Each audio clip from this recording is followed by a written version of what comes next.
অভিজাততন্ত্রের পঞ্চম প্রকার, যেটা হচ্ছে কি ফেসিবাদ বা ফেসিজম।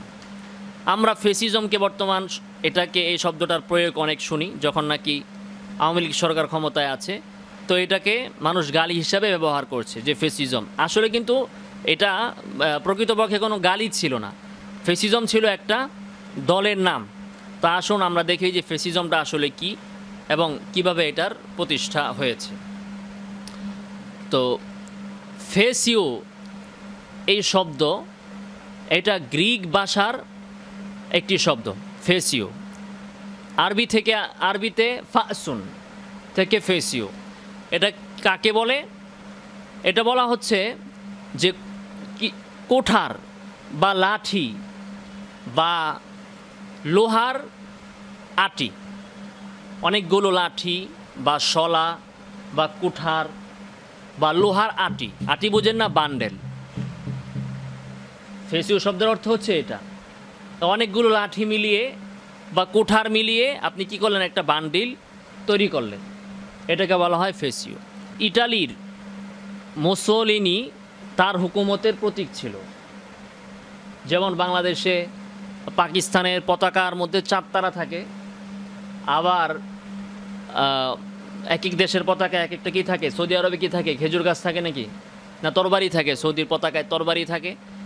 তো মুসোলিনির, ইটালির ডিক্টেটর মুসোলিনির ছিল এটা প্রতীক।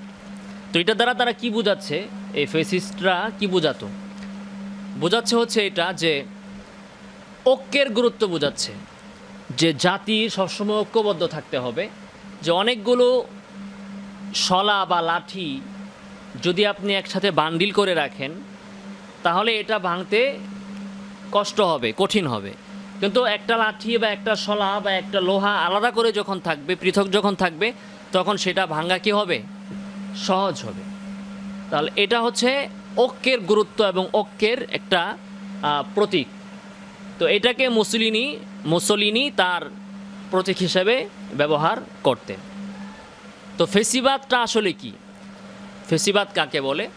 তো ফেসিবাদ হচ্ছে এটা একটা রাজনৈতিক দর্শন বা মতবাদ, এবং মুসোলিনির দলের নাম ফেসিস্ট দল সে কায়েম করেছিল। তো তাদের দর্শন হচ্ছে যে রাষ্ট্রই হচ্ছে সব কিছু। রাষ্ট্র মানে কি? পুরা জাতিকে নিয়ে যে একটা দেশ। তো ওনারা বলেন যে ব্যক্তির আসলে কোনো মূল্য নেই, ব্যক্তির আলাদাভাবে কোনো দাম নেই, কোনো মূল্য নেই। বরং এখানে দেখতে হবে সমগ্র জাতির কল্যাণ কোথায়, সেটা দেখতে হবে। তো এখন জাতীয় কল্যাণে যদি কোনো আইন করা হয় আর সেটা যদি কোনো ব্যক্তি স্বার্থের বিরুদ্ধে যায়, তাহলে তাতে কোনো সমস্যা নেই। তো মূল বিষয় হচ্ছে জাতির উন্নয়ন করতে হবে। জাতির কিভাবে শ্রেষ্ঠত্ব অর্জন করা যায়, অন্য জাতির উপর কিভাবে আমার জাতি অগ্রসর হবে, আমাকে সেটা দেখতে হবে। এখন জাতিকে অগ্রসর করতে যে যদি ব্যক্তি স্বার্থের উপর আঘাত আসুক, এটাতে কোনো সমস্যা নেই। মূল বিষয় হচ্ছে জাতি, আর জাতির প্রতিনিধিত্ব করে হচ্ছে স্টেট বা রাষ্ট্র। অতএব রাষ্ট্রের উন্নয়ন এটাই হচ্ছে সব কিছু, ব্যক্তি স্বার্থ দেখার সময় নাই। অতএব ব্যক্তি স্বাধীনতা এটাকে জলাঞ্জলি দিতে হবে, রাষ্ট্রের উন্নয়ন দেখতে হবে। যেমন শেখ হাসিনা সব জায়গায় কী বলতো? উন্নয়ন। সব জায়গায় কী করো? উন্নয়ন করো। গণতন্ত্র আছে কি নাই, মানুষের স্বাধীনতা আছে কি নাই, সেটা আমার দেখার দরকার নাই, দেখতে হবে কি? উন্নয়ন। তো আমি এই মেট্রো রেল করলাম, পদ্মা ব্রিজ করলাম, এই করলাম সেই করলাম, এই আমি উন্নয়ন করছি। তো ফেসিস্টদের কথা হচ্ছে এটা, এবং আমরা সামনে দেখব যে ফেসিস্টদের বৈশিষ্ট্যগুলো কী, এবং দেখব যে পুরা শেখ হাসিনার মধ্যে এই সবগুলো বৈশিষ্ট্য বিদ্যমান ছিল। তো ফেসিস্ট তাদের কথা হচ্ছে রাষ্ট্রই সব কিছু, রাষ্ট্রের উন্নয়নের জন্য যা করা দরকার রাষ্ট্রপ্রধান যেটা ভালো মনে করেন সেটাই করবেন। এতে করে ব্যক্তির স্বাধীনতা কি হচ্ছে না হচ্ছে সেটা দেখার কি নাই, কোনো সুযোগ নাই। তো এটা হচ্ছে ফেসিজম বা ফেসিবাদ। এটা কিভাবে উৎপত্তি লাভ করলো বা এটার বিকাশ বা উৎপত্তি কিভাবে ঘটল? প্রথম বিশ্বযুদ্ধের পর ইটালির যথেষ্ট ক্ষয়ক্ষতি হয়েছে। তো প্রথম বিশ্বযুদ্ধে যে কোয়ালিশন বাহিনী বিজয় লাভ করেছে তাদের মধ্যে ইটালি ছিল। তারা বিজয় লাভ করেছে, তারপরেও তাদের অনেক ক্ষতি হয়েছে। তাহলে যারা পরাজিত হয়েছে জার্মানি, তাদের কি অবস্থা হয়েছে বোঝাই যায়। তাদের কথাটাও সামনে আসবে, তারাও আবার ফেসিস্ট এই মতবাদকে কায়েম করেছিল। তো আমরা প্রথম আসতেছি ইটালির কথায়। এই শুনতেছি নাকি তাহিদ সাহেব? তো ইটালি তারা কিন্তু প্রথম বিশ্বযুদ্ধে বিজয় লাভ করে, কোয়ালিশন বাহিনী যারা বিজয় লাভ করে তাদের মধ্যে ইটালি ছিল। তো বিজয় লাভ করার পর যুদ্ধের ক্ষয়ক্ষতির কারণে তাদের দেশে মারাত্মক পর্যায়ের অর্থনৈতিক বিপর্যয় দেখা দেয় এবং বিশৃঙ্খলা দেখা দেয়। আসলে একটা দেশ যখন বিজয় লাভ করে তখনই আছে, সরকার যে হার্ড হবে এটা হতে পারছে না, কারণ শৃঙ্খলার অভাব। এটাকে শৃঙ্খলার ভিতরে আনতে সময় লাগবে। আবার এটাকে শৃঙ্খলায় আনতে পারতো যদি ক্ষমতা সেনাবাহিনীর হাতে যাইতো। সেনাবাহিনী যদি ক্ষমতা নিত তাহলে তারা তো একটা মজবুত বাহিনী, তারা একেবারে পুলিশ প্রশাসন থেকে নিয়ে সবগুলো পিডিআই মিডিয়া সোজা করে দিত, জরুরি অবস্থা জারি করে দিত, কোনো মিটিং মিছিল কিছু চলবে না, একেবারে কারফিউ জারি করে রেখে দিত। কঠিনভাবে তারা কি করতে পারতো, নিয়ন্ত্রণ করতে পারতো। তো যাই হোক, ভবিষ্যতে যেই ক্ষমতায় আসবে, ডক্টর ইউনূস তো এখন আছে, ভবিষ্যতে নির্বাচনের পরে হয়তোবা কেউ আসবে, যেই ক্ষমতায় আসবে যদি সে খুব কঠোর না হয় এবং বিচক্ষণ না হয় তাহলে দেশকে শৃঙ্খলায় আনাটা কঠিন হয়ে যাবে। এর কারণ কি? কারণ হচ্ছে যেটা আন্দোলন হলো, আন্দোলন সফল হলো, এর ভিতরে অনেক মানুষের অবদান আছে। এখন যাদেরই অবদান আছে সেই দাবি করবে যে আমি এখানে আন্দোলন করেছি, অতএব আমার এই দাবি পূরণ করেন। ছাত্ররা আন্দোলন করেছে, তাদের দাবি আমাদের পরীক্ষা বাদ করতে হবে, এটা লাগবে সেটা লাগবে, তাদের দাবি আমাদের মানতে হবে। এরপরে আবার যারা রাজনৈতিক দল আছে, প্রত্যেকটা দলে বলবে হ্যাঁ আমি আমার দলের নেতাকর্মী রাস্তায় নামিয়েছিলাম, তারা আন্দোলন করেছে, রক্ত দিয়েছে, অতএব আমার এই দাবি আপনি তাড়াতাড়ি পুরা করেন। প্রত্যেকে এখন একজন রাজা বা বাদশা। প্রত্যেক এলাকায় যে আন্দোলন করছে এখন সেই এলাকার কি হয়ে গেছে, নেতা হয়ে গেছে। ঠিক এর চেয়ে আরও 100 গুণ বেশি পরিস্থিতি খারাপ ছিল মুক্তিযুদ্ধের সময়, যখন সশস্ত্র যুদ্ধ হয়েছে, সবার হাতেই অস্ত্র। এখন এক একজন এক এক জায়গার কমান্ডার ছিল। এখন এই এলাকায় না পুলিশ এসে কাজ করতে দেয়, না সেনাবাহিনীরে কাজ করতে দেয়। এই এলাকায় সে নিজেই কি প্রশাসক, সে যা বলবে। কারণ যেহেতু সে কি করছে, যুদ্ধ করেছে, তার অধীনে 100, 150, 300, 400, 1000 লোক আছে, মুক্তিযোদ্ধা আছে, তার বাহিনী আছে। এখন সে অন্য কাউকে মানতে চায় না, সে নিজের মতটাই প্রতিষ্ঠিত করতে চাচ্ছে। বিশৃঙ্খলা তো প্রত্যেকটা যুদ্ধের পরে এবং বিশৃঙ্খলার পরে দেশে শৃঙ্খলা প্রতিষ্ঠা করা এটা যুদ্ধের মতোই একটা কঠিন জিনিস। এটা সব মানুষ দ্বারা হয় না, এবং এটা করতে হলে মানে খুবই বিচক্ষণ মানুষ হতে হয়, নতুবা এটা করা যায় না। এটা আমরা দেখি আমাদের নবী মোহাম্মদ রাসূলুল্লাহ সাল্লাল্লাহু আলাইহি ওয়াসাল্লাম, উনি এক এক দেশ স্বাধীন করছেন, মক্কা বিজয় হয়েছে, কিন্তু এখানে আমরা কোনো বিশৃঙ্খলা দেখি না যে ওনার কোনো জুলুম করে কঠিন শাসনের মাধ্যমে সেটাকে কি করতে হয়েছে, আয়ত্তে আনতে হয়েছে, এমন কিছু দেখি না। যতগুলো রাষ্ট্র বা এলাকা রাসূল সাল্লাল্লাহু আলাইহি ওয়াসাল্লাম স্বাধীন করেছেন বা বিজয় করেছেন, কোনো এলাকার মধ্যেই দেখা যায় নাই যে বিজয় করার পরে সেখানে খুব বিশৃঙ্খলা দেখা দিয়েছে, অথবা এটাকে শৃঙ্খলা আনার জন্য সেখানে রাষ্ট্রপ্রধানকে জালিম হতে হয়েছে, কঠোর হতে হয়েছে, এমনটা দেখা যায় না। কিন্তু পৃথিবীর ইতিহাসে বাস্তবতায় দেখা যায় যে আসলে ওইরকম ফেসিস্ট হওয়া ছাড়া এই ধরনের পরিস্থিতিকে নিয়ন্ত্রণে আনা যায় না, খুব কঠিন আনা। আপনারা যদি বাংলাদেশের প্রেক্ষাপট দেখি, সামনে এই দেশকে শৃঙ্খলায় আনতে হলে সরকারকে খুবই কঠিন হতে হবে, এবং ওই কঠোরতা নিয়ে বিভিন্ন সমালোচনা হবে, কিন্তু সমালোচনা হলেও শৃঙ্খলায় আসতে হলে ওই পথ ধরতেই হবে। মজবুতি ছাড়া, কঠোরতা ছাড়া রাষ্ট্র শৃঙ্খলায় আসে না। তো যাই হোক, প্রথম বিশ্বযুদ্ধের পরে ইটালিতে এই ধরনের বিশৃঙ্খলা দেখা যাচ্ছে এবং খুবই অর্থনৈতিক বিপর্যয় দেখা যাচ্ছে, খুবই বিশৃঙ্খলা এবং অভাব অনটন, মানুষ খুবই মানে নিরাশ, হতাশ এবং অস্বস্তির ভিতরে ছিল। তো এই পরিস্থিতিতে মুসোলিনি উনি 1919 সনে, এখানে বইয়ের ভিতরে ভুল লেখা আছে, কত লেখা আছে বইয়ে? 1800 লেখা আছে, পেয়েছেন? 1800 হবে না, কারণ মুসোলিনি ওনার জন্মই হচ্ছে 1883-তে। জন্ম কত? 1883-তে ওনার জন্ম।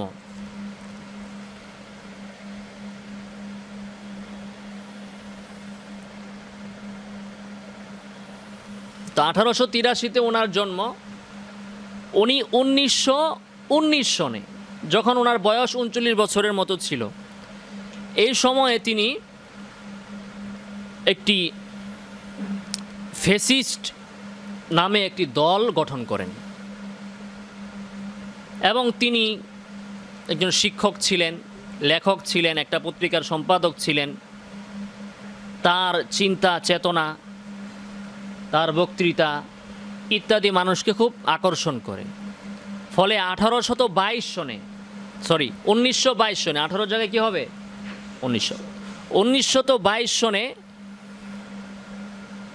উনি একটা বাহিনী গঠন করেন, সৈন্যবাহিনী গঠন করেন, যাদের পোশাক ছিল কালো, র্যাবের মতো আর কি, কালো পোশাক। তো এই কালো পোশাক ধারী একটা বাহিনী তিনি গঠন করেন। যেমন দেখেন আমাদের বাংলাদেশেও এই যে র্যাব গঠন হয়েছে, র্যাবও কিন্তু একটা কঠোর চিন্তা থেকে গঠন হয়েছিল। এখন প্রত্যেকটা জিনিস যদি ইনসাফ থাকে তাহলে কঠোরতাও ভালো, আর যদি ইনসাফ না থাকে তাহলে নম্রতাও জাতির জন্য কল্যাণকর নয়। অনুরূপভাবে যে কথাটা আগেও গেছে যে পৃথিবীর ভিতরে আপনি বাদশাহী কায়েম করেন, আর খেলাফতের নামে কিছু কায়েম করেন, আর ফেসিস্ট নামে কিছু কায়েম করেন, বা গণতন্ত্রের নামে কিছু কায়েম করেন, যদি ইনসাফ থাকে, জনগণের কল্যাণকামিতা থাকে, তাহলে বাদশাহীও জনগণের জন্য ভালো। শুধু ভালো না, আরও বেশি ভালো বাদশাহী। কারণ একজন বাদশাহ যদি ইনসাফওয়ালা হন এবং যদি তিনি বিচক্ষণ হন, যোগ্য হন, তাহলে তিনি যত বেশি দিন রাষ্ট্রীয় ক্ষমতায় থাকবেন, রাষ্ট্রের তত বেশি কী হবে, কল্যাণ হবে। এর বিপরীতে যদি গণতন্ত্রের নামেও কেউ ক্ষমতায় এসে 5 বছরও থাকে, কিন্তু সে যদি ইনসাফওয়ালা না হয়, জালিম হয়, তাহলে 5 বছর কেন 5 দিনও জাতির জন্য কি ক্ষতিকর।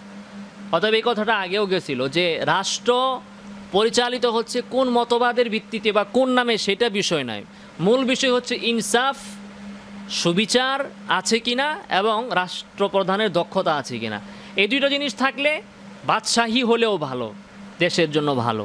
আর এই দুইটা জিনিস যদি না থাকে তাহলে গণতন্ত্র হলেও ভালো না। শেখ হাসিনা, তার ভিতরে দক্ষতা ছিল, খুব দক্ষতা ছিল, এবং তিনি এত কঠোরভাবে নিয়ন্ত্রণের সাথে সুশৃঙ্খলভাবে রাষ্ট্র পরিচালনা করেছেন, যেটা বাংলাদেশের ইতিহাসে ভবিষ্যতে কেউ করতে পারে কি না সন্দেহ আছে। জিয়াউর রহমান যদি থাকতে পারতো তাহলে হয়তো উনি করতে পারতেন, কিন্তু তিনি তো থাকতে পারেন নাই, এবং ওইটাও স্বাধীনতার পরপর যেহেতু অনেক বিশৃঙ্খলার কারণে তিনি পারেন নাই। কিন্তু শেখ হাসিনা সেটা পেরেছে, ভবিষ্যতে কেউ পারবে কিনা জানা নেই। কিন্তু তার ভিতরে ইনসাফ ছিল না, সেজন্য দেশের ক্ষতি হয়েছে। কিন্তু তার ভিতরে যদি ইনসাফ থাকতো তাহলে তার এই যে কঠোরতা, সে 18-16 বছর ক্ষমতায় ছিল, আরও 30 বছর থাকলেও সমস্যা ছিল না, রাষ্ট্রের যদি কল্যাণ হতো, যদি শৃঙ্খলা থাকতো। তো আমাদের যে র্যাবটা, এটা কিন্তু বিএনপি সরকার গঠন করেছিল, এবং বিএনপি র্যাব গঠন করেছিল কিসের জন্য? সন্ত্রাস এবং জঙ্গিবাদ দমন করার জন্য, এবং তাদেরকে ট্রেনিং করেছে আমেরিকা। শেখ হাসিনা বলতো না যে র্যাব যদি কিছু খারাপ করে থাকে তাহলে দায়ী আমেরিকার, কারণ ট্রেনিং তো আমেরিকা দিছে। তো আমেরিকা তো ট্রেনিং এই জন্য দেয় নাই যে তুমি এই অস্ত্রের ট্রেনিং শিখে নিরীহ মানুষকে হত্যা করবে, এই জন্য তো ট্রেনিং দেয় নাই। তোমার যে কাজে ট্রেনিং দিছে তুমি তো ওই কাজে এটাকে খরচ না করে তুমি কি করতেছো? অপব্যবহার করতেছো। এখন কেউ দোকান থেকে ছুরি কিনে আনলো, তো ছুরি কিনে এনে গরু জবাই না করে মানুষ জবাই করলো, তো যে ছুরি বিক্রি করছে এটা কি তার দোষ না? যে অপব্যবহার করতেছে তার দোষ। তো র্যাবকে বিএনপি সরকার গঠন করেছিল, এবং বিএনপি সর্বপ্রথম এই বাংলাদেশে এ ধরনের ক্রসফায়ারগুলো ব্যাপকভাবে শুরু করে। এর আগে শেখ মুজিবের আমলে টুকটাক হয়েছে, কিন্তু শেখ মুজিবেরটা ছিল রাজনৈতিক, বিএনপির যে ক্রসফায়ারটা সেটা ছিল সন্ত্রাস দমনের জন্য। এটা বাস্তবিক অর্থেই বিএনপির আমলে দেখা যাবে না যে কোনো আওয়ামী লীগের নেতাকে ধরে ক্রসফায়ারে দিয়ে দিছে বা বিরোধী দলের কাউকে ধরে ক্রসফায়ারে দিয়ে দিছে। বিএনপি সরকারের আমলে তাদের ভিতরে তাদের মাথায় একটা কথা আসছিল যে আসলে এই ধরনের যে সন্ত্রাস, বড় বড় সন্ত্রাসী, গডফাদার, এদেরকে ধরে তারপরে জেলে নিয়ে এদেরকে বিশাল বা দীর্ঘ আইনি প্রক্রিয়ার মাধ্যমে এদের বিচার করাটা সম্ভব হয় না। এরা জামিনে বের হয়ে এসে আবার সেটা শুরু করে দেয়, বা সরকার পরিবর্তন হইলে আবার এরা জেল থেকে বের হয়ে আসে। তো পরিশেষে দেখা যায় যে এদের কোনো বিচার আচার হয় না। কেউ শেল্টার দেয় কোনো রাজনৈতিক মহলে, অথবা বিএনপির কোনো নেতাই তাদেরকে শেল্টার দিয়ে রাখে, অথবা আওয়ামী লীগের কোনো নেতাই তাদেরকে শেল্টার দিয়ে থাকে। রাজনীতিবিদরা তো সন্ত্রাসও পালে, তো এদের বিচার করাটা সম্ভব হয় না। কাজে বিএনপি নীতিগতভাবে তারা এই সিদ্ধান্তটা অঘোষিতভাবে, এরা তো আর ঘোষণা করে নাই, নিয়েছে যে বড় বড় সন্ত্রাসী করে ক্রস ফায়ারে দিয়ে মেরে ফেলো। তো বিএনপির আমলে দেখা যাচ্ছে কিছুদিন পর পর অমুক জায়গায় এক সন্ত্রাসী মারা গেছে, র্যাব মেরেছে।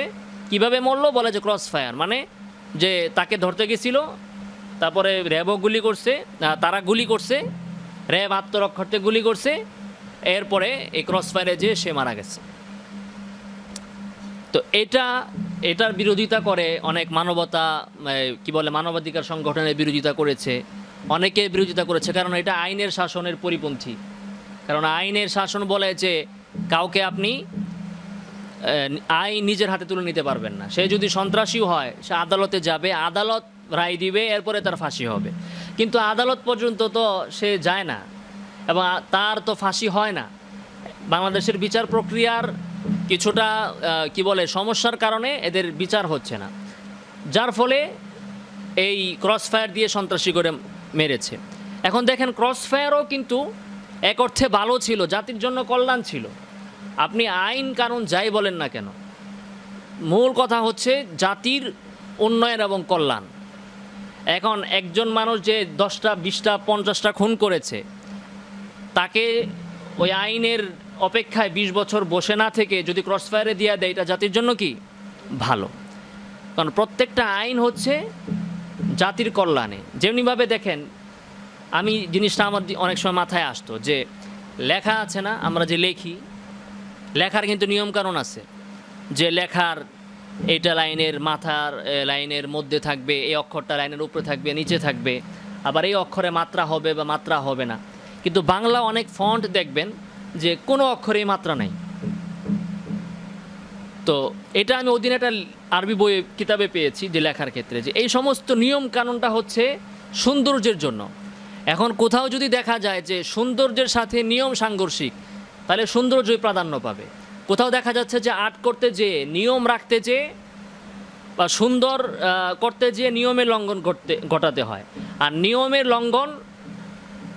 নিয়ম ঠিক রাখতে গেলে এখানে লেখার সৌন্দর্য নষ্ট হয়, তো সেক্ষেত্রে সৌন্দর্যই প্রাধান্য পাবে, ঠিক না? এটা আছে আপনার কবিতার ক্ষেত্রেও। ওয়াজনে শের রক্ষার জন্য সিগার মাপকাঠি বাদ যায় কি না? নাহুর মাপকাঠি বাদ যায়, যে নাহুর আইনও এখানে রহিত হয়ে যাবে, এই সিগার ওজনও এখানে রহিত হয়ে যাবে। কিসের জন্য? ছন্দ মিলের জন্য, ওয়াজনে শেরের জন্য, কবিতার ছন্দকে মিল রাখার জন্য। আছে না? দেখা যায় যে কবিতার মিল রাখার জন্য শেষে একটা ইয়া বাড়াইয়া দিছে। ঠিক তেমনিভাবে এই যে আমরা রাষ্ট্রীয় আইন দেখি, এগুলো জননিরাপত্তার জন্য, জনগণের স্বার্থে। এখন জনগণের স্বার্থই প্রাধান্য পাবে। এখন জনগণের স্বার্থ প্রাধান্য পাবে যদি ইনসাফ থাকে। এখন ক্রস ফায়ারে যেখানে বিএনপি করেছিল, ওগুলো আইন বহির্ভূত ছিল, এবং ওখানে যদি আইনের মাপকাঠিতে আনা হয়, তাহলে ওখানেও বিএনপি সরকার দোষী সাব্যস্ত হবে। কিন্তু আমরা যদি এখানে জনস্বার্থ বিবেচনা করি, তাহলে ওই সমস্ত ক্রস ফায়ার দ্বারা দেশের উন্নতি হয়েছে, এবং ওই সমস্ত ক্রস ফায়ারের মাধ্যমে রাষ্ট্রের লাভ হয়েছে। তো মূল কথা হচ্ছে যে বিচার বহির্ভূত হত্যা হোক আর একজনের বিচার আইন মোতাবেক, মনে করেন রাষ্ট্রের যে আদালত আছে, আদালতের আইন মোতাবেক একজনকে ফাঁসি দিছে, কিন্তু এখানে সে জুলুম করছে। যেমন সাইদি, তারপরে কি নিজামি, আরেকজনকে আছে কাদের মোল্লা, তারে কসাই কাদের নামে না দিছে, আবার দেলোয়ার হোসেন সাইদিরে দেলু রাজাকার। তো এখানে তো একেবারে বিচারের মাধ্যমে তাদের রায় হয়েছে, আদালতের মাধ্যমে। কিন্তু আদালতের মাধ্যমে রায় হলে কি হবে যদি আদালতের ইনসাফ না থাকে? তো ইনসাফ যদি না থাকে, যদি জুলুম থাকে, তাহলে আদালতের মাধ্যমে রায় হলেও সেটা জাতির জন্য কল্যাণকর না।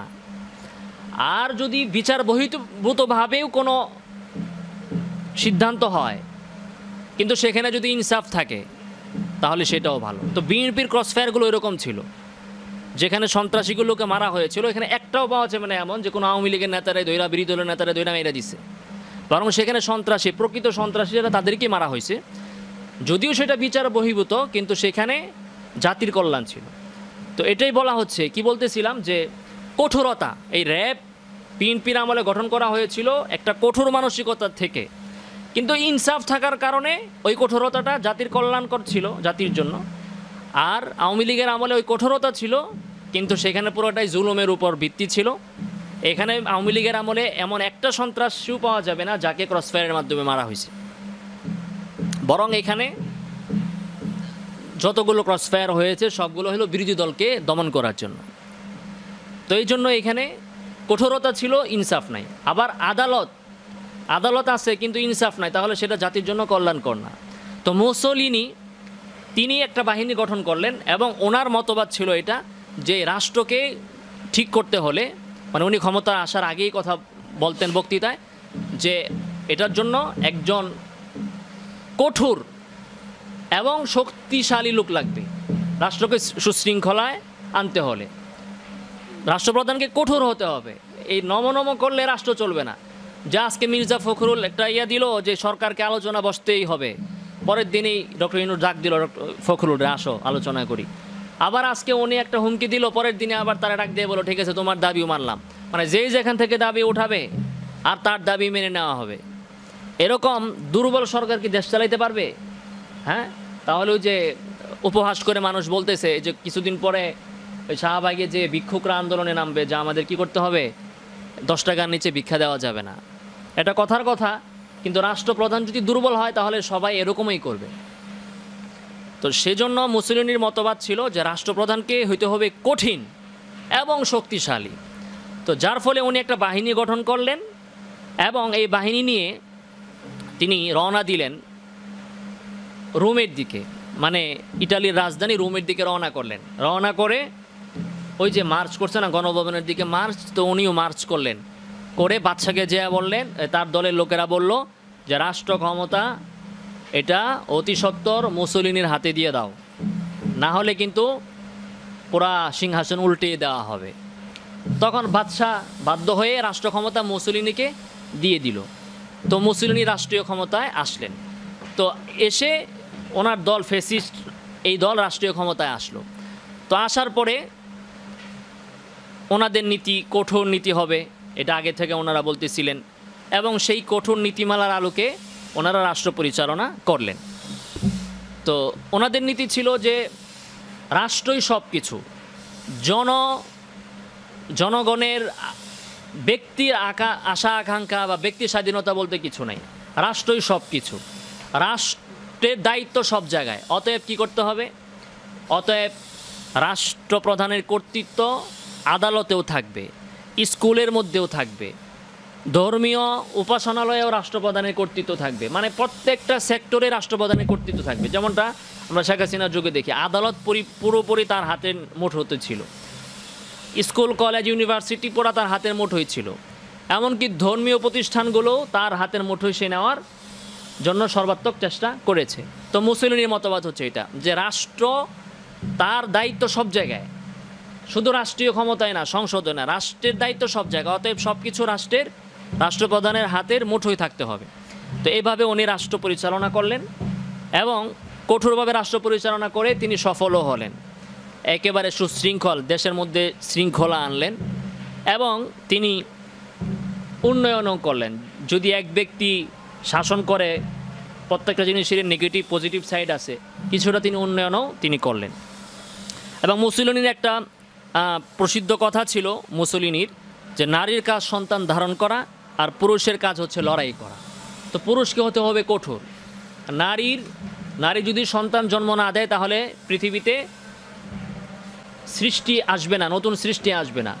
অনুরূপভাবে পুরুষ যদি লড়াই করার ক্ষমতা না রাখে তাহলে কখনো সমাজ উন্নতি লাভ করতে পারবে না। তো পুরুষকে অবশ্যই কঠিন হতে হবে এবং রাষ্ট্রপ্রধানকে কঠোর হতে হবে এবং জনগণকে রাষ্ট্রপ্রধানের সকল সিদ্ধান্ত মেনে নিতে হবে। এখানে ব্যক্তি স্বাধীনতা বলতে কিছুই থাকবে না এবং কোনো ব্যক্তির অধিকার নাই রাষ্ট্রের সমালোচনা করা বা রাষ্ট্রপ্রধানের সমালোচনা করা বা রাষ্ট্রপ্রধানের কোনো দুষ্ত্রুটি ধরা, এর কোনো অধিকার নাই। হ্যাঁ, তোমার যদি রাষ্ট্রের কোনো পলিসির ব্যাপারে সমালোচনা করতেই হয় তাহলে তোমাকে ফেসিস্ট দলে যোগদান করতে হবে, মানে ক্ষমতাসীন দলে আগে তোমাকে আসতে হবে। আমার দলে আসো, এসে তারপর তুমি বলো যে রাষ্ট্রের কী সমস্যা, আমার পলিসিতে কী সমস্যা এবং ওই সমস্যার সমাধান কি তুমি বলে দাও। কিন্তু সমস্যাও বলতে হবে তোমাকে, সমাধানও তোমাকেই বলতে হবে, কিন্তু তার আগে শর্ত হচ্ছে তোমাকে আমার দলে ঢুকতে হবে। তুমি আমার দলের বাইরে থেকে তুমি সমালোচনা করবা, এটা হবে না। অতএব মুসলিনি সে বিরোধী সব দলের রাজনীতি ইত্যাদি সব নিশ্চিত করে দিল এবং সে নিজের দলকেই সে প্রতিষ্ঠিত করলো এবং ফেসিবাদ এর থেকে আসলো ফেসিবাদ। তাহলে ফেসিবাদ মানে হচ্ছে যে রাষ্ট্রপ্রধান এককভাবে সে সব কিছু করবে এবং দেশের উন্নয়নের জন্য সে যা খুশি তাই করবে, এতে করে জনগণের ব্যক্তি স্বাধীনতা খর্ব হচ্ছে কি না হচ্ছে এটা দেখার ওনার কি নাই, কোনো সময় নেই। তো এখান থেকে আমরা ফেসিবাদের কিছু বৈশিষ্ট্য আমরা দেখি, যেটা বিবিসি একটা নিউজ করেছিল, তাদের নিউজে ফেসিবাদ সম্পর্কে তারা কিছু বক্তব্য তুলে ধরেছে। তার মধ্য থেকে আমি আপনাদেরকে ফেসিবাদের বৈশিষ্ট্য শোনাচ্ছি। মার্কিন রাষ্ট্রবিজ্ঞানী লরেন্স ব্রিট এর মতে ফেসিবাদের 14টি বৈশিষ্ট্য রয়েছে। এর মধ্যে কিছু বৈশিষ্ট্য হচ্ছে নিম্নরূপ: জাতীয়তাবাদের ক্রমাগত প্রচার। ফেসিস্ট শাসনামলে দেখা যায় দেশাত্মবোধ এবং জাতীয়তাবাদী গান, স্লোগান কিংবা প্রতীক ক্রমাগত ব্যবহার করা হয়। এর মাধ্যমে তারা মানুষকে দেখাতে চায় যে দেশকে তারা কতটা ভালোবাসে। ফেসিস্টরা এই দেশাত্মবোধক গান, এরপরে দেশের স্লোগান, এগুলোকে সবসময় সামনে আনে, মুক্তিযুদ্ধের চেতনা ইত্যাদিকে সামনে এনে তারা বোঝাতে চায় যে কি তারা দেশকে খুব বেশি ভালোবাসে। 2 নম্বর বৈশিষ্ট্য হচ্ছে মানবাধিকার হরণ। রাষ্ট্রের নিরাপত্তার দোহাই দিয়ে ফেসিস্টরা মানবাধিকারকে অবজ্ঞা করে। তারা মনে করে প্রয়োজনের স্বার্থে মানবাধিকার উপেক্ষা করা যায়। রাষ্ট্রকে ঠিক রাখতে হলে, রাষ্ট্র ক্ষমতাকে ঠিক রাখতে হলে দরকার হলে মানবাধিকারকে জাদুঘরে পাঠাও। সেজন্য তারা আইনাগর কায়েম করে মানুষকে দিনের পর দিন গুম করে রাখে। এগুলোকে তারা কিছু মনে করে না, কারণ কি যে রাষ্ট্রর স্বার্থে, রাষ্ট্রীয় স্বার্থে আমাকে এগুলো করতে হবে। 3 নম্বর হচ্ছে সেনাবাহিনীকে সুবিধা দেয়া। দেশের ভেতরে নানা সংকট থাকলেও ফেসিস্টরা সেনাবাহিনীকে পেছনে অন্যদের তুলনায় অনেক বেশি খরচ করে। তাদের নানা সুবিধা দেয়, সেনাবাহিনীর চাকরিকে গ্ল্যামারাইজ করা হয়। এটাও কিন্তু আমরা আওয়ামী লীগের সরকারের আমলে দেখি যে তারা সেনাবাহিনীকে প্রচুর সুবিধা দিয়েছে, বিভিন্ন ব্যবসা প্রতিষ্ঠানে সেনাবাহিনীকে সম্পৃক্ত করেছে, যেন সেনাবাহিনীরা খুশি থাকে, তারা যেন রাষ্ট্রীয় ক্ষমতায় আসা চিন্তাভাবনা না করে, অনুগত যেন থাকে। এদের আরেকটি বৈশিষ্ট্য হচ্ছে গণমাধ্যমের নিয়ন্ত্রণ। অনেক সময় তারা গণমাধ্যমকে প্রত্যক্ষ এবং পরোক্ষভাবে নিয়ন্ত্রণ করে। এক্ষেত্রে সরাসরি চাপ করা এবং বিভিন্ন আইন কানুনের মাধ্যমে গণমাধ্যমের উপর নিয়ন্ত্রণ চাপানো হয়। কর্পোরেট স্বার্থ। ফেসিস্টদের শাসনামলে দেখা যায় সরকারের সাথে কিছু ব্যবসায়ী ও শিল্পপতিদের বিশেষ সম্পর্ক তৈরি হয়। তারা একে অপরের স্বার্থ বিবেচনা করে। অনেক ব্যবসায়ীরা সরকারের ভেতরে নেতা বা মন্ত্রীদের ক্ষমতায় বসায়, তারা তাদের স্বার্থ দেখবে। এটাও আমরা দেখেছি আওয়ামী লীগ সরকারের আমলে, যে ব্যবসায়ীরা অনেকেই যে শেখ হাসিনার জন্য যা যা করা দরকার স্পষ্ট তারা ঘোষণা দিয়েছেন যে যেভাবেই হোক শেখ হাসিনা সরকারকে ক্ষমতায় রাখতেই হবে, বসুন্ধরার মালিক আরও অন্যরা। কারণ শেখ হাসিনার সাথে তাদের স্বার্থ জড়িয়ে গেছে। তাদের দ্বারা শেখ হাসিনাকে সামনে রেখে তারা অনেক অবৈধ স্বার্থ তারা বাস্তবায়ন করতে পেরেছে, অবৈধ উপায়ে তারা ব্যবসা বাণিজ্য করতে পেরেছে এবং ছোট ছোট ব্যবসায়ীদেরকে তারা দমন করে নিজেরা একচ্ছত্র আধিপত্য বিস্তার করেছে ব্যবসায়িক সেক্টরে। অতএব এই ধারা ধরে রাখতে হলে শেখ হাসিনাকে অবশ্যই তাদের ক্ষমতায় রাখতে হবে। সেজন্য শেখ হাসিনারও ব্যবসায়ীদের দরকার, ব্যবসায়ীদেরও শেখ হাসিনাকে দরকার। এজন্য ব্যবসায়ীরা তাদের মধ্য থেকে অনেককে রাষ্ট্রীয় ক্ষমতায় মন্ত্রী এমপি হিসাবে প্রতিষ্ঠা করার চেষ্টা করে।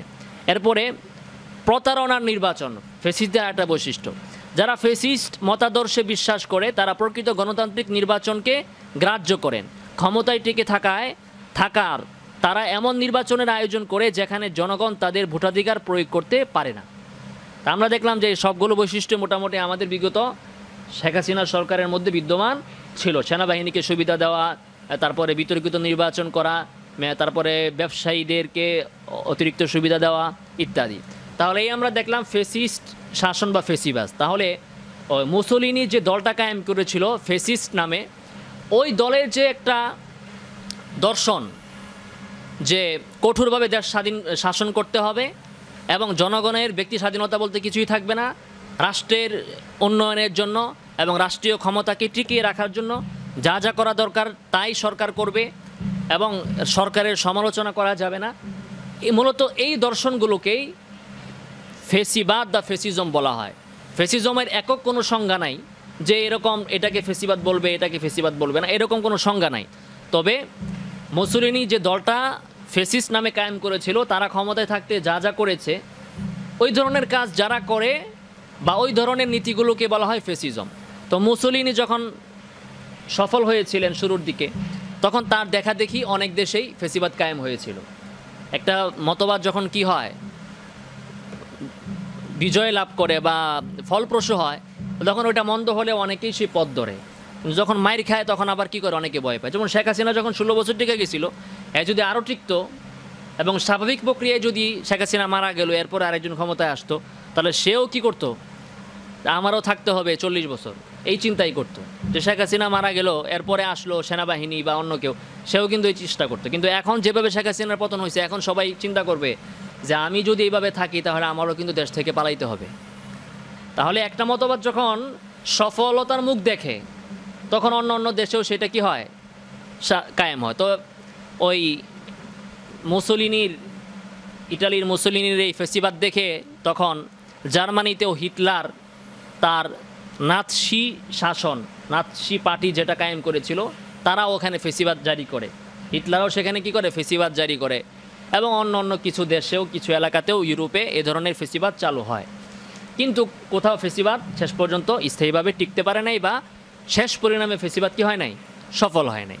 তো আমাদের শেখ হাসিনাও একেবারে পুরাই ফেসিবাদের যে মতাদর্শ ফেসিজম সেটাই সে কায়েম করেছিল, কিন্তু সেও শেষ পর্যন্ত টিকতে পারে নাই।